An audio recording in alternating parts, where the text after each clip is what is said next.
Deep within the white sword tower of King's Landing, there sits a tome of vellum and glory. The Book of Brothers. Within its brittle pages, the ink never truly dries. It holds the deeds and lineage of every knight who ever donned the snow-white cloak. Many names grace these pages, men of high birth and low, yet among this ledger of valor and duty, none shine with more singular luster than the man the singers called the Bold, Barristan of House Selmy. Born at Harvest Hall in 236 AC or 237 AC in the Stormlands, his upbringing as the son of a landed knight provided the foundation for his inheritance to chivalry. Showing the makings of a knight at a young age, he began squiring for Lord Manfred Swan at the age of 10.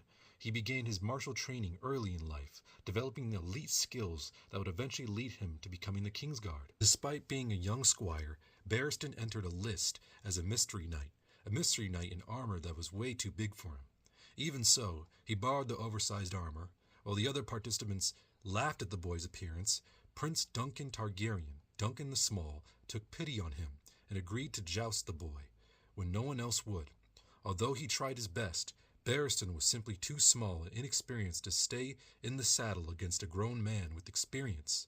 Prince Duncan the Small easily knocked him to the ground, but because Barristan had the guts to charge at Prince while wearing oversized armor, clanking armor, Duncan didn't mock him but honored him. 6 years later, Barristan had been training for a very long time.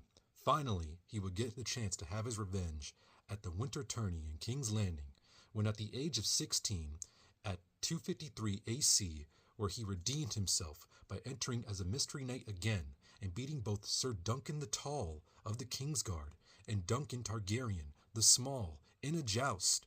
After the event, Aegon V, Egg, knighted Barristan personally, showing a public display of acknowledgement of his chivalrous deeds, and earning the respect of Duncan the Tall even. In 259 AC to 260 AC, at the age of 23, Selmy beaten Meleys Blackfyre, Meleys the Monstrous, ending the Blackfyre rebellions once and for all. Sir Barristan Selmy, after the War of the Ninepenny Kings, where Meleys the Monstrous was finally defeated, ending the Blackfyre rebellions, he was finally announced to be part of the Kingsguard by Lord Commander Gerald Hightower during the reign of King Jaehaerys II Targaryen. He was chosen for the elite guard following his impressive performance in the tournaments and in the service of the War of the Ninepenny Kings. And also defeated Simon Toyne, the leader of the Kingswood Brotherhood, who were dangerous outlaws stirring rebellion against the crown. In 277 AC, at Duskendale, at the age of 40, he performed a legendary solo rescue mission to save King Aerys II of his name, infiltrating the besieged city and scaling the walls to bring the king to safety, a feat of myth and true legend, where Lord Tywin Lannister, with all of his tactical skill and resources, failed to save the king or act in time, rather leading towards sacking the Duskendale and leaving the king to die.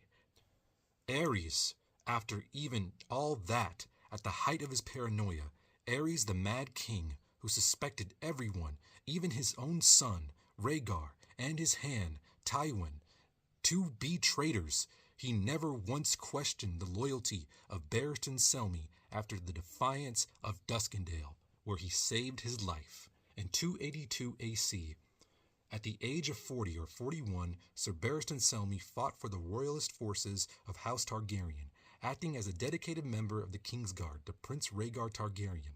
His actions on that fateful day include, in a thick fighting frenzy, Barristan reportedly cut down a dozen men, including friends of Lord Robert Baratheon and Eddard Stark. During the Battle of the Trident, Barristan became severely wounded by an arrow, spear, and a sword, ultimately failing to complete combat against the rebel forces. When the rebel forces gained the upper hand, Robert then commanded that he should be spared when he was found severely injured. Although Roose Bolton advised executing the man, Robert Baratheon famously spared his life, sending his own maester to treat him, due to his respect for Barristan's skill and loyalty. After the battle, his body was recovering, and he was not able to go to King's Landing during the sack in the final stages of Aerys' reign, following the War of Robert's Rebellion. During the Greyjoy Rebellion in 289 AC, Sir Barristan Selmy served as the Lord Commander of the Kingsguard for Robert Baratheon, King of Westeros. His primary deed during this conflict of the Greyjoy Rebellion was leading the royalist attack on the island of Old Wick. Sir Barristan led the assault to subdue the island of Old Wick, one of the many Iron Islands, as a part of the Crown's counterattack against the Greyjoy's uprising. In 299 AC, at the age of 61, he was famously dismissed by Joffrey Baratheon when he threw his sword at the foot of the Iron Throne. Even when fired from his job, Sir Barristan Selmy makes history by showing his boldness. A living relic, he represents the final link to the golden age of the Kingsguard, serving alongside paragons like Arthur Dayne and Gerald Hightower. Unbreakable vows, recognized as the only member of his generation to truly keep his vows, while others like Jaime Lannister were defined by breaking theirs. Barristan remained ultimately the symbol of the White Cloak's integrity. Also, he had immense foresight and judgment of character, sensing compromise in people's will. Beyond physical combat, Barristan possessed a deep sense for individuals. He accurately judged that Jorah Mormont was in no mental capacity to truly defend Daenerys due to his conflicted heart, and agreed with his leave from her side. Barristan's main issue was the honor and duty he was displaying during his time in the office. He viewed Jonar's duel of loyalty as a fundamental stain on his character, regardless of how well he fought or protected her. The decision. Daenerys dismissed Jonar not because she thought he was mentally unfit or poor guard, but because his presence was a constant reminder of betrayal. Barristan supported this because in his eyes, a man who sells secrets for a royal pardon can never truly be a member of the Kingsguard.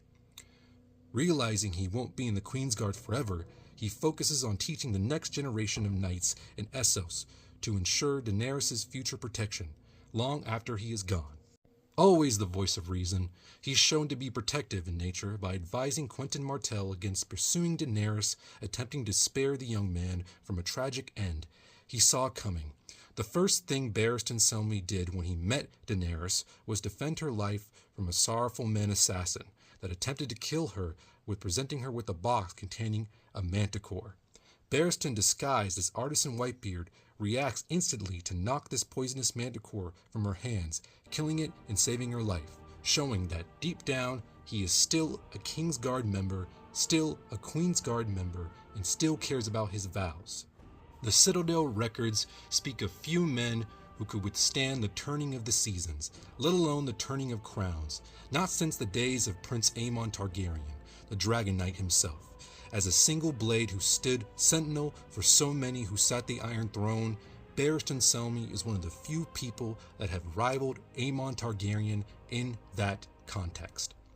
Aemon served 5 kings with devotion that became the stuff of song, yet here stands Selmy, a man who saw the fall of dragons, the rise of the stag, and the cruelty of the lion, 2 legends, centuries apart, bound by the same white wool and the same heavy burden. Old he may be, but he always will be the bold.